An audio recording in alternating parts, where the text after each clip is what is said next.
शिवाजी कला वाणिज्य विज्ञान महाविद्यालय कन्नड आणि तुकाराम अध्यासन केंद्र यांच्या वतीने आयोजित केलेल्या जगद्गुरु संत तुकाराम आणि भावाविष्कार या चर्चासत्राच्या विचारपीठावर उद्घाटन सत्राचे उद्घाटन डॉक्टर अशोक देशमाने, या महाविद्यालयाचे प्राचार्य डॉक्टर विजय भोसले, उपप्राचार्य सुरेश लिपाने, विभाग प्रमुख डॉक्टर शिवाजी भुसे, डॉक्टर सुभाष बागर, सूत्रसंचालन करणारे रामचंद्र झाडे, या सभागृहात उपस्थित असणारे डुबरे सर, उन्माने सर, कदम सर, सर्व ज्येष्ठ श्रेष्ठ अभ्यासक, महाराज मंडळी आणि विद्यार्थी मित्र, आपण बराच वेळापासून या सभागृहात उपस्थित आहात। त्याचबरोबर एक महत्त्वाचं म्हणजे विविध भाषा मंडळांकडून जे उद्घाटन झालेले आहे त्या मंडळाचे सर्व विद्यार्थी प्रतिनिधी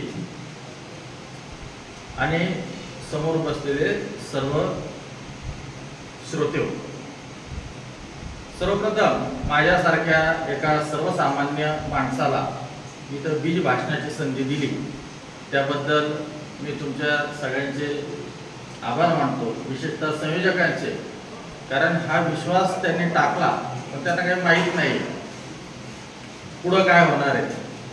त्याच्यामुळं आता मला जे बोललं त्याच्यानंतर तुम्हाला लक्षात येईल की खरोखर यांचं चॉईस चुकला की काय, अशी शक्यता पण होण्याची शक्यता आहे। कारण मी नेवाशाचा आहे आणि नेवाशाचं ज्ञानोबा माऊलींनी सांगितलेलं आहे, वक्ता तो वक्ताची नव्हे श्रोते नवीन। तर त्याच्यामुळं मी जे काही आता बोल त्याच्यातलं जे काही चुकीचं असेल ते माझा दोष आहे असं अगोदर सांगून टाकतो, आणि जर काही चांगलं असेल तर तुमचं मोठेपण आहे, त्या संयोजकांचं मोठेपण आहे, म्हणून तुमच्या सगळ्यांची माफी मागून मी आपल्याशी काही माझे विचार मांडतो। मला या जे विवेचन करायचं आहे ते विवेचन करत असताना मी 3 पातळ्यावर ते विवेचन करतोय। एक, हा सरांचा ग्रंथ आहे, बागल सरांचा, तो ग्रंथ काय आहे, त्याच्याच बरोबर त्यावर माझी मतं, आणि या निमित्ताने एकूणच संत साहित्य संत तुकारामांचं जे साहित्य आहे त्याच्या अनुरोधाने माझे काही विचार आपल्या समोर मांडायचे।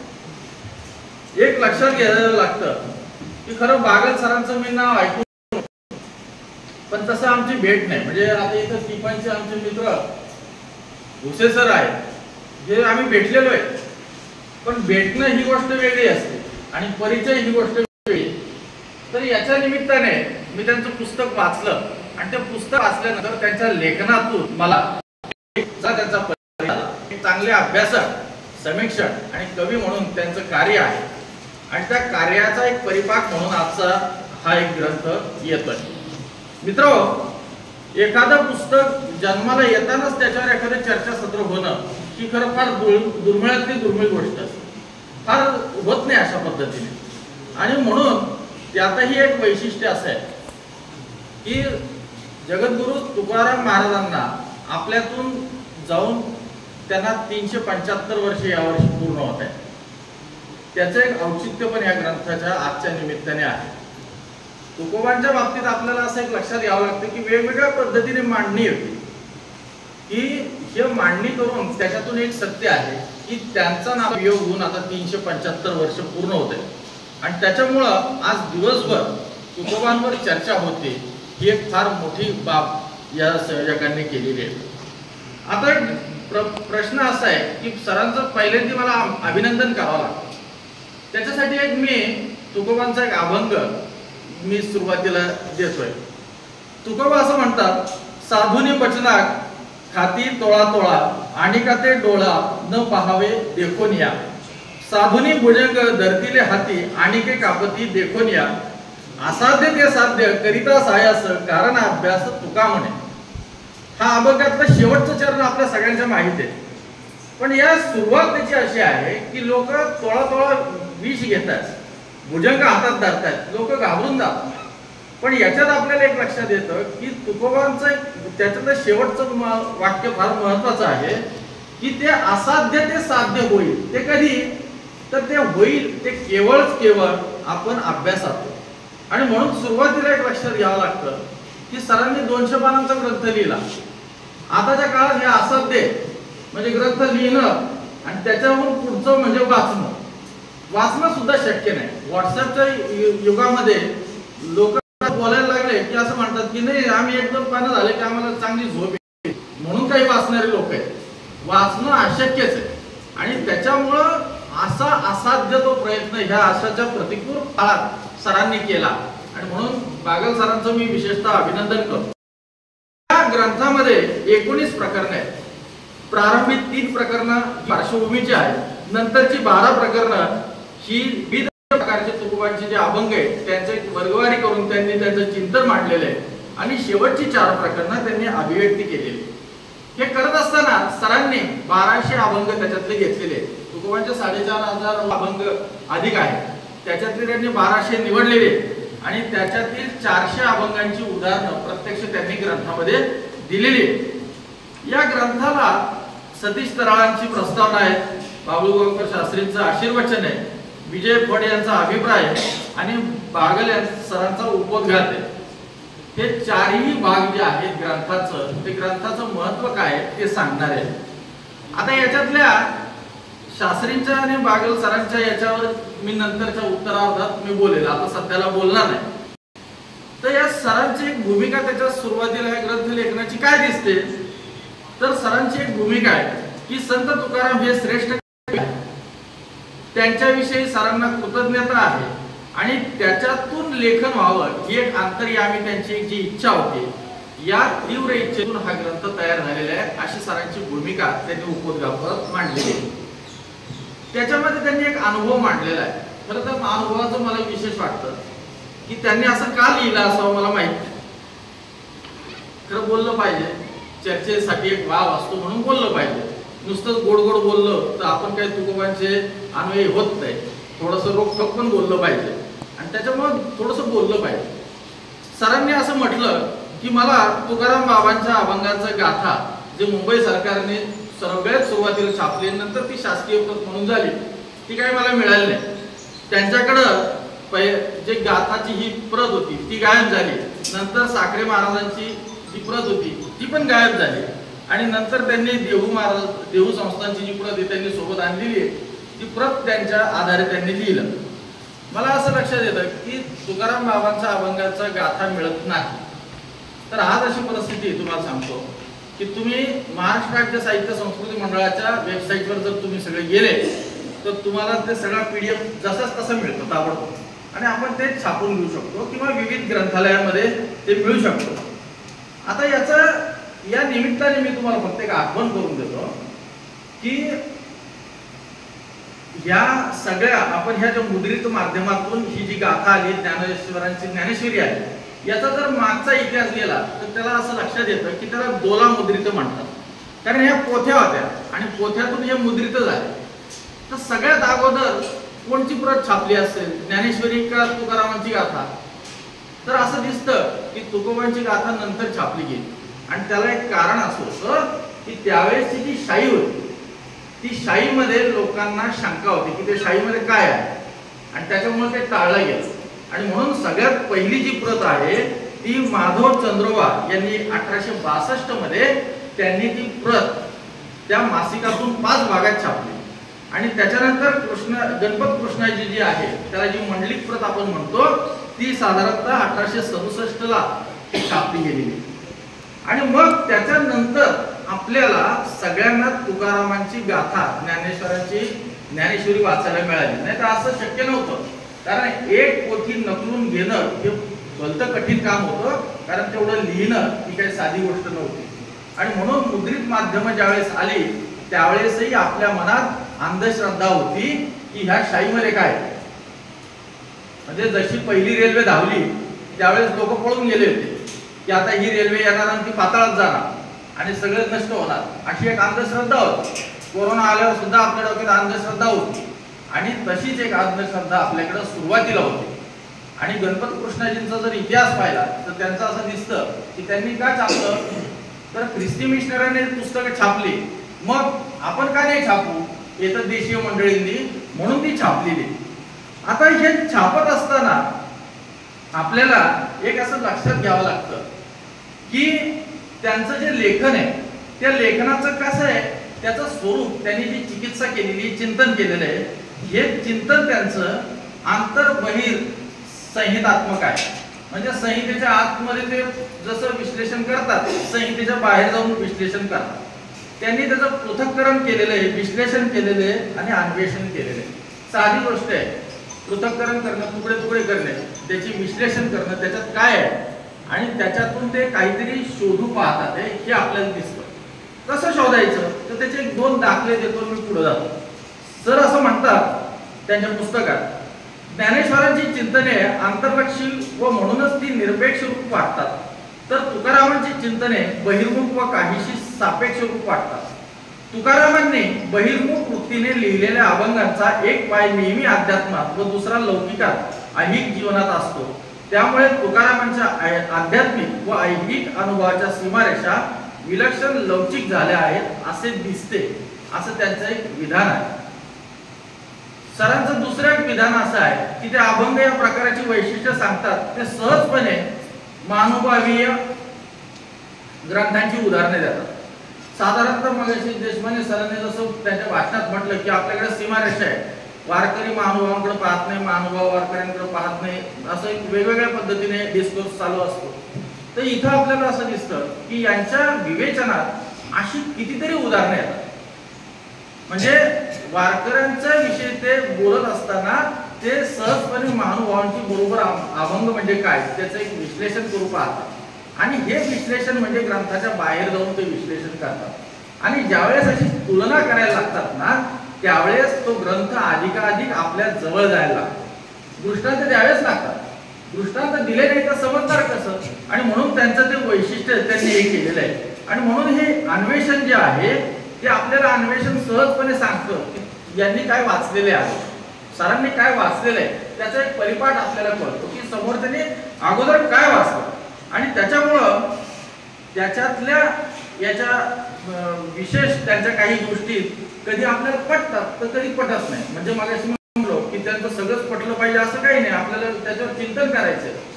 त्यांनी एका ठिकाणी अन्वयार्थ असं लावला की उदाहरणार्थ जेथे कीर्तन करावे तेथे अन्न न सेवावे, तुका म्हणे द्रव्य घेती देती तेही नरकात जाते. तुकोबांचं त्यांनी एक अभंगाचं उदाहरण दिलं आणि त्या अभंगाचं उदाहरण दिल्यानंतर ते असं म्हणतात की मिळेल तेवढ्याने बुवाने समाधान मानावे व प्रभू चिंतनात तल्लीन व्हावे असा ते अन्वयार्थ लावतात. खरं मला असा अन्वयार्थ काय मला असं वाटत नाही त्या अभंगातून असं असेल, घेऊ देऊच नाही ना असंच तुकोबा म्हणताय, काहीही घेऊ नये असा त्याचा अर्थ आहे आणि म्हणून कधी कधी ते पटत नाही. मग कधी कदाचित त्यांनी असं लिहिलं तो अन्वयार्थाच्या विषयी शंका आपल्या मनात निर्माण होते की सर नेमकं अन्वेषण करतात की नाही, पण असं पुढं कधी होत नाही. त्याचा ग्रंथ मी बारकाईने वाचला आणि तो वाचल्यानंतर असं लक्षात येतं की शंकेच्या जागा फार कमी ठिकाणी आहेत, मात्र अनेक ठिकाणी असं झालेले की त्यांना जे सुचलं ते आपल्याला सुचलं नाही अशी एक खंत मनात येते. आणि म्हणून हे जे चिंतन आहे ना त्याच्यावर मतभेद होतात काही वेळेस, पण त्याच्या पलीकडे आपण जातो या दृष्टीने सरांचं चिंतन हे अत्यंत महत्वाचं आहे. आता प्रश्न येतो की एवढे 200 पानं वाचल्यानंतर ते चिंतन कसं आहे, ते दीर्घ की संपृक्त, खूप आहे का, फापट पसारा आहे का संपृक्त आहे, नेमकं आहे हे आपल्याला वाचक ठरवतील. आणि म्हणून एक आपल्याला लक्षात घ्यावं लागतं की प्रत्येक काळाचं एक शिवचरित्र असतं. शिवाजी महाराजांचे चरित्र तुम्ही पहा, प्रत्येक काळात गायलेले, प्रत्येक पिढीचं स्वतःचं शिवचरित्र असतं. तसंच तुकोबांचं सुद्धा एक अन्वयार्थ लावलेला आहे आणि म्हणून प्रत्येक पिढीला तुकोबा आपले जवळचे वाटतात. ते जवळचे वाटत असताना प्रत्येकाला हे वाटतं की मी तुकोबांच्या विषयी काहीतरी बोलावं, तुकोबांच्याच अभंगाचा अन्वयार्थ लावावा. म्हणून हे आजच्या पिढीचा त्यांनी जो अन्वयार्थ लावला तो मला अत्यंत महत्त्वाचं वाटतं आणि म्हणून सरांनी जे शिवधनुष्य पेललं त्याचं मी कौतुक करतो, अभिनंदन करतो. कारण हे विचार करा, हे शिवधनुष्य आहे, सलग एका विषयावर सलग 3-4 वर्ष ते लिहित आहेत आणि ते लिहित असताना त्यांनी सलगपणे लिहिलं.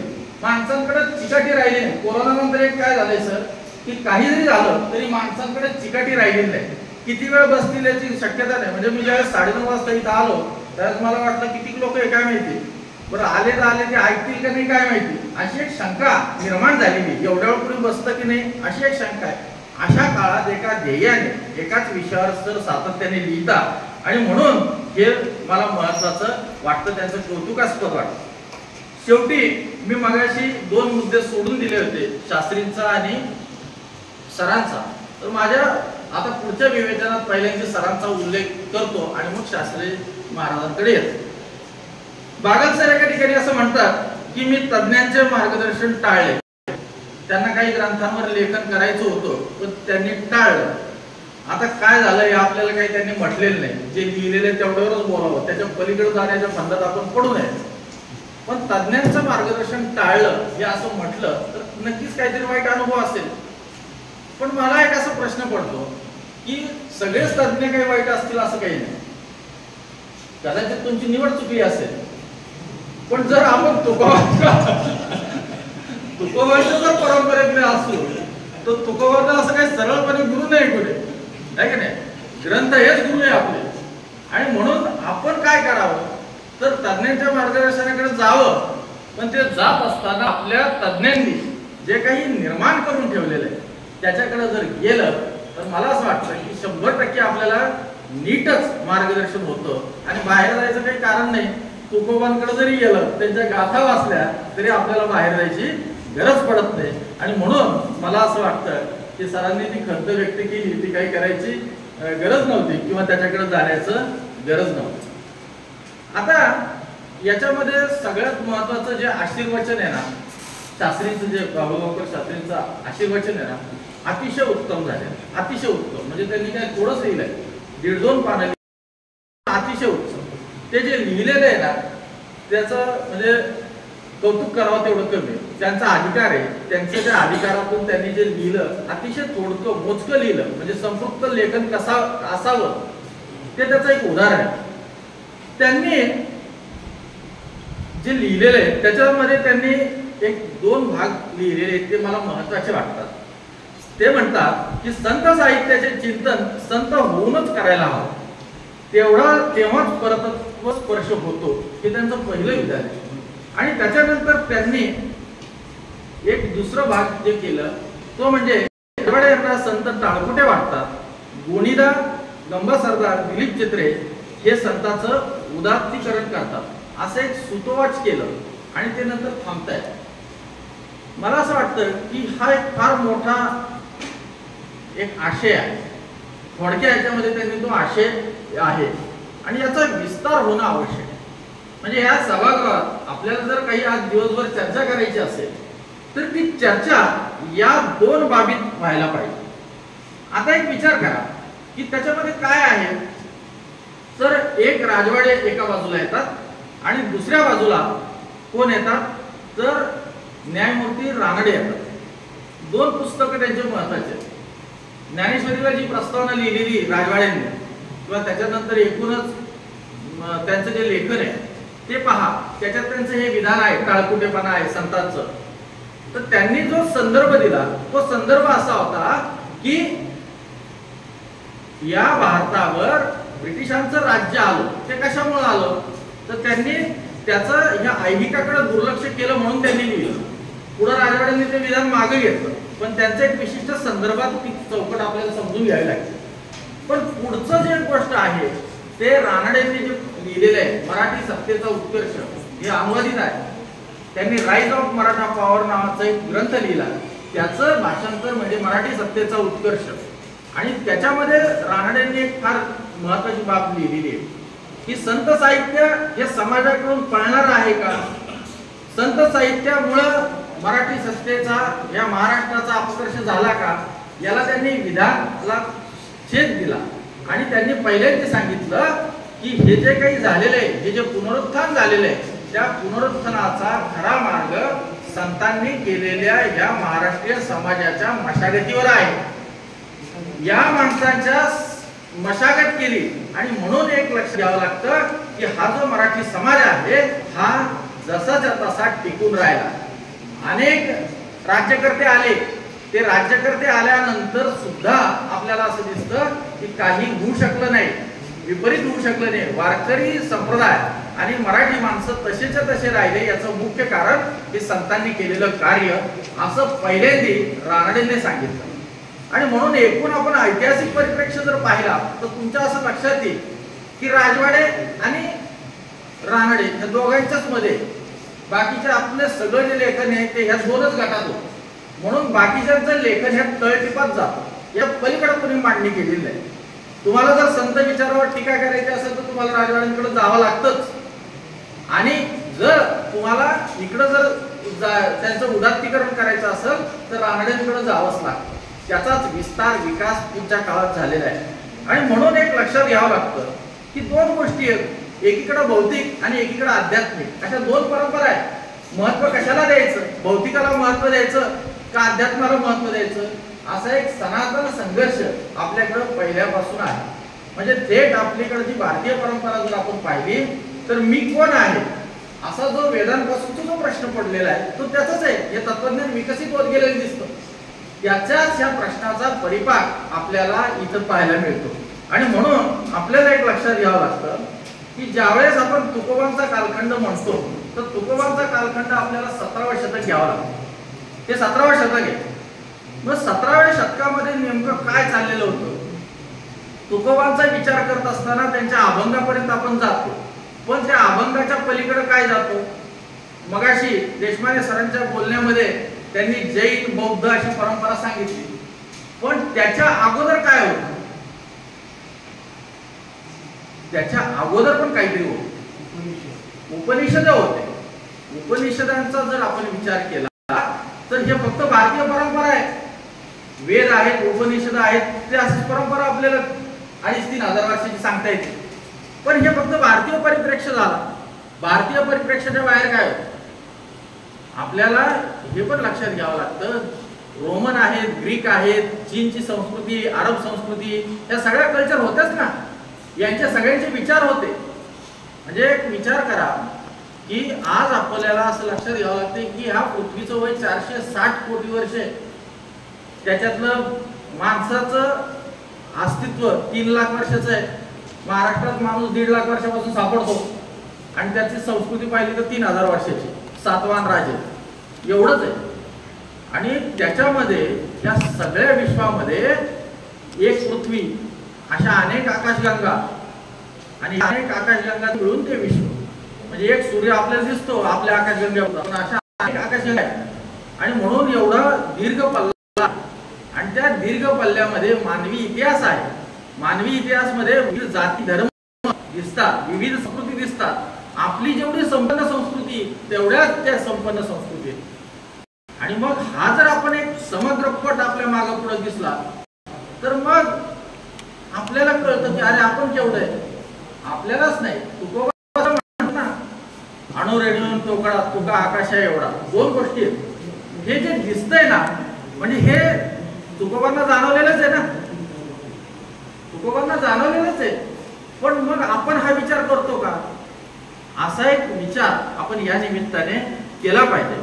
आणि म्हणून तुकोबांचा ज्यावेळेस आपण विचार करतो त्यावेळेस विचार करत असताना महाराष्ट्र, भारत आणि जग याच्यात नेमकं काय चाललेलं होतं हा पहिला भाग।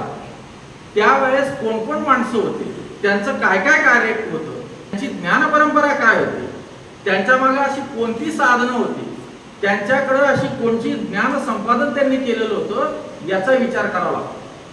लेखक लिहिताना पहा की सहजपणे कळतो, नीट जर बारकाईने वाचलं तो पुस्तक तो माणूस काय तो लगेच कळतो। तरी कुठून, म्हणजे मला तो अभंग आठवत नाही, उष्टावळ्या पत्रावळ्या घेऊन तुकोबा म्हणतात ना, इतरांच्या पत्रावळ्या घेऊन लेखन करणं हे सोपं असतं, पण याच्यामध्ये तुम्हाला एक लक्षात घ्यावं लागतं की तो माणूस कळतो यांनी काय लिहिलेलं आहे, त्यांनी काय वाचलेलं आहे, सरांचं मी मगाशी म्हटलं यांनी काय वाचलंय कळतंय, हे आपल्याला निश्चितपणे कळतं। ज्ञानेश्वरांच्या बाबतीत आपल्याला एक प्रश्न येतो की त्यांच्याकडे अलौकिकत्व जातं, तर त्याच्याबाबत असं लक्षात येतं की विचार करणं, आज आपण इन्कम टॅक्स भरतो, इन्कम टॅक्स भरताना आपल्याला वर्षाच्या शेवटी हिशोब द्यावा लागतो, हे पैसे इथून आले, ते पैसे तिकडून आले, तिकडून आले, असा हिशोब द्यावा लागतो. समजा नाही जमला हिशोब तर आहे सीडी, आपल्याला जावंच लागतं ना तुरुंगात. आपल्याला एक लक्षात घ्यावं लागतं की ज्ञानेश्वरांच्या बाबतीत हे समजून घ्यावं लागतं की एवढं ज्ञान त्यांच्याकडे आलं कुठून, आणि ते पण त्यांच्या कमी वयात आयुष्यात, छोटंसं आयुष्य आहे ना, तेवढ्या आयुष्यात त्यांनी ज्ञान संपादन केलं, आणि ते संपादन केल्यानंतर ते मांडलं, चिंतन झाल्यानंतर ते मांडलेलं. आणि म्हणून आपल्याला लक्षात घ्यावं लागतं की ह्या सगळ्या गोष्टी आपल्याला त्यांनी कोणतं ज्ञान संपादन केलं हे समजून घ्यावं लागतं.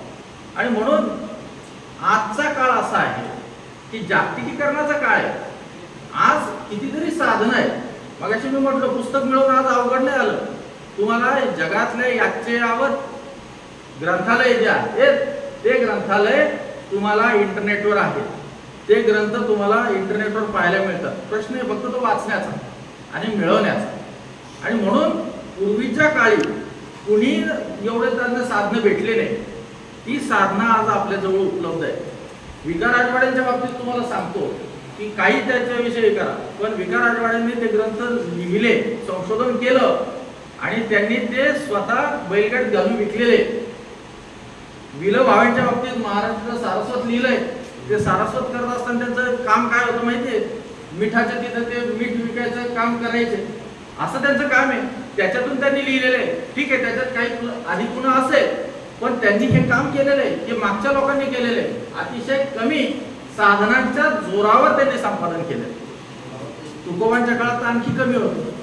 आणि म्हणून आपल्याला इथं समजून घेतलं पाहिजे की हे काय केलेलं आहे.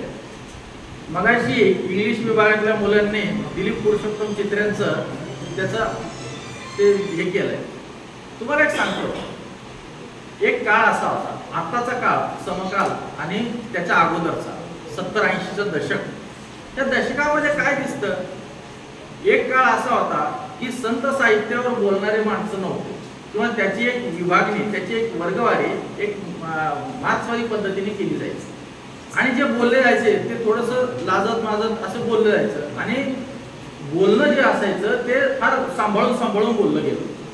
आपल्याला असं दिसतं की दिलीप पुरुषोत्तम चित्रे असतील, भालचंद्र नेमाडे असतील, आणि त्याच्यानंतर आपल्याला दिसतं ते म्हणजे कोलटकर आहेत. या तिघांनी तुकोबांना जागतिक परिप्रेक्षात नेलं. हे तिघ जर नसते तर जागतिक परिप्रेक्षात घेतलं का? आता हे ट्रान्सलेशन झालं, अनुवाद झाला, आणि मग चित्र्यांनी पहिल्यांदा सांगितलं की मराठीला साहित्यशास्त्र नाहीये, मराठीला साहित्यशास्त्र नाहीये. मग मराठी काव्य विश्वाच्या केंद्रस्थानी कोण आहे, तर संत तुकाराम आहे, हे पहिल्यांदा दिलीप चित्र्यांनी सांगितलं. आणि मग आपल्याला लक्षात येतं की हे जे आहे हे समजतं की आपल्याला हे तिथं मराठी माणसाचा जो संवेदन स्वभाव आहे आणि त्याची संस्कृती, आपल्याकडे एक ग्रंथ आहे 8व्या शतकातला, कुवलय माला. तर त्याच्या कुवलय मालामध्ये असं म्हटलेलं आहे की मराठी माणूस कसा आहे, तर त्याचं एक वर्णन केलेलं आहे की दड मड सामलंगे सहिरे आईमान दिन्नले गहिल्ले उल्लविरे तथ्थ मराठे. म्हणजे जे जरा उंचीने कमी आहे, जरा दष्टपुष्ट आहे, आणि जे सतत दिलं घेतलं मानतात, सतत भांडतात, ते म्हणजे मराठी माणूस.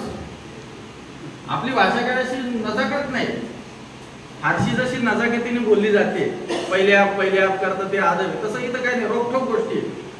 म्हणजे तुकोबांची भाषा तर खरोखर ते वैशिष्ट्य आपलं की आपण रोखोक भाषेत बोलतो, त्या भाषेचं प्रतिनिधित्व आहे. आणि मग आपल्याला लक्षात येतं की हा जो संवेदन स्वभाव आहे तो तुकोबांच्या अभंगवाणीतून सरळ येतो, आणि तो इथल्या संस्कृतीचा परिप्राक आहे. आणि म्हणून हे पहिलं सिद्धांतन कोणी केलं, तर दिलीप पुरुषोत्तम चित्र्यांनी केलं. त्याचा नेमाडे तर आपला असं दिसतं की पुढं कोलटकरांनी ते केलं. आता हे जागतिक पातळीवर झालं, त्याचं एक विस्तारीकरण सदानंद मोरेंनी केलं. सदानंद मोरेंच्या बाबतीत आपल्याला असं दिसतं की त्यांचा एकूण जे चित्र आहे, तर समकालाचं एक अभ्यास, वेगवेगळ्या ज्या शाखा आहेत त्यांचा एक अभ्यास असणारा एक सध्याच्या काळातले ते आघाडीचे विचारवंत आहे. आणि त्यांनी एक विधान केलेलं आहे तुकोबांच्या बाबतीत. माणूस ज्यावेळेस खूप दुःखात असतो त्यावेळेस तो जे काही बोलतो ते बोलतच नाही, मुळात त्याच्या मुखातून तुकोबा बोलत असतात, असं मोरे सरांचं विधान आहे. आणि तुम्ही विचार करा ना, आपण रडायला लागलो तरी ती आपली कॉपी पेस्टच होती ना, हे तुकोबा बोलून जगलेले. तुकोबांचे अभंग जर पाहिले तर तुम्ही विचार करा, त्याच्या पलीकडे आपण बोलत नाही. आणि म्हणून मूळ दुःखाचं जी अभिव्यक्ती आहे ती तुकोबांनी करून ठेवलेली आहे. मोरे सरांचं हे विधान हे पण आपलं महत्वाचं आहे. इंग्लिशमध्ये वर्ड्सवर्थची एक पॉप्युलर व्याख्या आहे, spontaneous overflow of powerful feeling, उत्स्फूर्त भावनांचा सहस्फूर्त आविष्कार म्हणजे कविता. मी शिकवताना असं म्हणायचो, सभागृहाची माफी मागून सांगतो की कविता ही उत्स्फूर्त भावनांचा सहस्फूर्त आविष्कार असतेच, पण दुसरी एक बाब असते सहस्फूर्त आविष्कार. आपल्या अंगावर कोणाचा तरी पाय पडला जोरात, आपण काय असं म्हणत नाही, हो प्लीज जरा बाजूला घेता का, असं आपण म्हणत नाही. आपल्या तोंडातून जे काही उत्स्फूर्त येतं शिवीच ना, आणि मग ती कवितेची जी व्याख्या आहे. पण याच्यामध्ये आपल्याला असं दिसतं की तुकोबांचं जे अभंग आहे ते एकूण त्यांना जे अनुभव आले त्या अनुभवाला दिलेला तो प्रतिसाद आहे, आणि तो प्रतिसाद अतिशय उत्स्फूर्त आहे. आणि तो उत्स्फूर्त प्रतिसाद असल्यामुळं ते ज्या अंतःकरणातून बोलले ते आज आपल्या काळजाला जाऊन भेटतं. आजही आपण असं आहे की अहो दाद देणं सोपं नाही. 400 वर्षापूर्वी माणूस होऊन गेला आणि ते बोलल्यानंतर असं वाटतं की अरे हे बरोबर आहे, हे जे बोलले तेच माझ्या मनात आहे. हे असणं हे तुकोबांचं मोठेपण आहे, हे मला महत्वाचं आहे. आणि म्हणून मला असा एक प्रश्न करतो की मी काय अभ्यासक नाहीये, मी वेडवाकडं वाचणारा माणूस आहे. कधी मराठीचं वाचतो, कधी इतिहासाचं वाचतो, कधी केमिस्ट्रीचं वाचतो, असं वाचणार आहे. आणि जे वाचणार आहे ते सरांसारखे मला संधी देतात त्यावेळेस ते मांडायला मी प्रयत्न करतो. पण एका विषयात मी सरळ वाचणारा माणूस नाही. तर त्या निमित्ताने मी फक्त तुमच्या समोर ठेवतो, विचाराच्या पातळीवर ठेवतो. असं एक लक्षात घ्या की तुकाराम महाराजांना संतत्व देवत्व देणारे आपण लक्षावधी त्यांची अनुयायी, पण तुकाराम महाराजांचं जे आकलन आहे ते आपण नीट करतो का, असा एक मला प्रश्न पडतो. मी आता एक सभागृहात असा प्रश्न विचारतो, सरांच्या सुरुवातीला चर्चेत आहे की तुकोबा हे महाजन होते, असा एक शब्द प्रयोग येतो. आता महाजन असा शब्द येतो तर मला असं वाटतं की अभ्यासकांना ते महाजन म्हणजे काय हे माहीत आहे, पण जे सर्वसामान्य आहे त्यांना ते माहीत असेल याची मला खात्री नाही. महाजन म्हणजे श्रीमंत व्यापारी. तुकोबांचा व्यवसाय काय होता? काही सांगतात ते किराणा मालाचे व्यापार, तर ते मिरचीचे व्यापारी होते, कोकणात जायचे आणि ते करायचे. तुकोबांचं वैशिष्ट्य असं आहे की ते इनामदार घराणं होतं, पैसा होता, संपत्ती होती आणि व्यापार होता, हे त्यांचं आहे. आता त्यांना जो व्यवसाय त्यांना जे अनुभवलं, व्यवसायात वेगवेगळे अनुभव येतात. प्राध्यापकांचा व्यवसाय त्याचे एक वेगळे अनुभव विश्व असतात, प्रत्येकाचे व्यवसाय वेगळे असतात ना. मग त्यांना जे आलेले अनुभव त्या अनुभवाचा आणि त्यांच्या अभंगांचा आपल्याला विचार करता येतो का, त्याचा अन्वय अर्थ लावता येतो का, हे आपण पाहायला पाहिजे. आणि म्हणून आपल्याला त्यांचं आकलन होताना एक मर्यादा आहे. आपण तुकोबांना अनुसरतो का, असा एक मूलभूत प्रश्न. आपण चर्चा खूप करतो, त्याचा विचार आपण खूप करतो, पण त्यांना अनुसरतो का, त्यांनी सांगितलेलं तत्व आणि आपलं आचरण याच्यात कधीही वेगवेगळे भाग ते अनुसरण होत नाही. आणि म्हणून तत्व आणि व्यवहार, संगती आणि विसंगती याच्यातून आपल्याला हा जीवन व्यवहार करतो. आणि म्हणून आपण तुकोबांना स्वीकारतो ते फक्त विचाराच्या पातळीवर, आचाराच्या पातळीवर आपण स्वीकारत नाही, असं एक नेहमीचं निरीक्षण आहे. आणि म्हणून एक शेवटच्या भागात मी 1-2 मिनिटात फक्त माझं निवेदन संपवतो की सध्याचा काळ हा जो आहे तो आंतरविद्याशाखीय संशोधनाचा आहे. NEP आलेली आहे, न्यू एज्युकेशन पॉलिसी, आणि त्या पॉलिसीमध्ये आपल्याला सगळ्यांना एक भाग करणं आवश्यक आहे की आपल्याला आपल्या समाजाशी जोडणं हे अत्यंत महत्त्वाचं आहे. आता एक लक्षात घ्या, वारकरी संप्रदायाचा आपण विचार करताना एक पारंपरिक वारकरी संप्रदाय ज्ञानोबांपासून त्याच्या अगोदरपासून ते आतापर्यंत असं एक परंपरा आहे. दुसरी परंपरा आपल्याला 19व्या शतकात आपल्याकडं विष्णू शास्त्री चिपळूणकरांच्या विषयी आपलं म्हणतं. त्यांनी असं म्हटलं होतं बा की मी मराठी भाषेचा शिवाजी असं विष्णू शास्त्री चिपळूणकरांचं विधान आहे. तर विष्णू शास्त्री चिपळूणकर म्हणजे टिळकांचे गुरु, आगरकरांचे गुरु. तर ते असं म्हणतात की मला जर परशुरामपंत तात्या गोडबोले यांचं नवनीत आणि त्या नवनीतामध्ये ज्ञानदेव तुकारामांचे जर अभंग वाचायला मिळाले नसते तर मला ते माहीत सुद्धा नव्हतं. पहिले सुशिक्षित आहे आपल्या. म्हणजे एक विचार करा, मधले जे 150-200 वर्ष जे काही तुकोबांच्या नंतरचे झालं ते कोणाला माहित होतं का? जे मी 1874चं विधान सांगतो त्याच्या अगोदर तुकोबा माहित नव्हते, ज्ञानेश्वर माहित नव्हते, नवीन सुशिक्षितांना. मग हे माहित कोणाला होते? हे टिकून कुणी ठेवलं तर हे वारकरी संप्रदाय. पारंपरिक पद्धतीने त्यांनी जतन केलं. ते जर जतन केलं नसतं तर नवशिक्षितांना ते माहीत नव्हतं. त्याच्यानंतर आपल्याला असं दिसतं की या सगळ्या याच्यामध्ये सुरुवातीला ती मांडणी झाली, राजवाड्यांनी केली. त्याच्यानंतर दुसरा एक महत्वाचा प्रयत्न असा आहे की त्याच्याकडे आता सध्याला दुर्लक्षित होतं. प्रार्थना समाज आणि सत्यशोधक समाज, ह्या दोन समाज हे तुकोबांच्या बाबतीत फार महत्वाचे आहेत. तुकोबांचं जर आकलनाचं आपल्याला विश्लेषण करायचं असेल तर ह्या दोन्ही समाजांनी काय केलं ते महत्वाचं आहे. आता एक असा प्रश्न येतो की आपण सगळेजण म्हणतो जगद्गुरु, तुकोबांना आपण जगद्गुरु म्हणतो. हे जगद्गुरु कोण म्हटलं बरं पहिल्यांदा? असा एक प्रश्न आहे, जगद्गुरु असं कोण म्हटलं? तर रामेश्वर भट वाघोलीकर पहिले टाळकरी ते आहे. तर त्या टाळकऱ्यांमधले ते एक आहे. त्यांचं वैशिष्ट्य असं आहे की रामेश्वर भट्टांना आपण एका पद्धतीने ओळखतो की त्या वया ज्या बुडवल्या गेल्या ते त्यांचं ते मूळ कारण आहे. पण त्या बरोबर ना, तर त्या बुडाल्यानंतर आपल्याला असं लक्षात येतं की त्यांना प्रसिद्धी आली, त्यावेळेस त्यांनी गुरुत्व स्वीकारलं. आता विचार करा की त्याच्यानंतर पहिल्यांदा भांडारकरांनी तुकोबांना म्हणजे त्यावेळेस जगद्गुरु म्हटलं रामेश्वर भट्टांनी, आणि त्याच्यानंतर भांडारकरांनी ते म्हटलेले आहे. सरांच्या पुस्तकात एक संदर्भ आहे, मी फोन केलेली. वाघो पटवर्धनांचं एक तुकाराम मंडळ त्यांनी स्थापन केलं होतं त्या काळात. त्याच्यावर तुकारामांच्या अभंगांची चर्चा केली. दुसरे सर, तुम्ही जसं अभ्यासन केलं तसं त्या काळातलं अभ्यासन होतं की मोठमोठी मंडळी ती भेटायची आणि ती भेटल्यानंतर तुकारामांचा एक एक अभंग घ्यायचे आणि त्याच्यावर चर्चा करायची.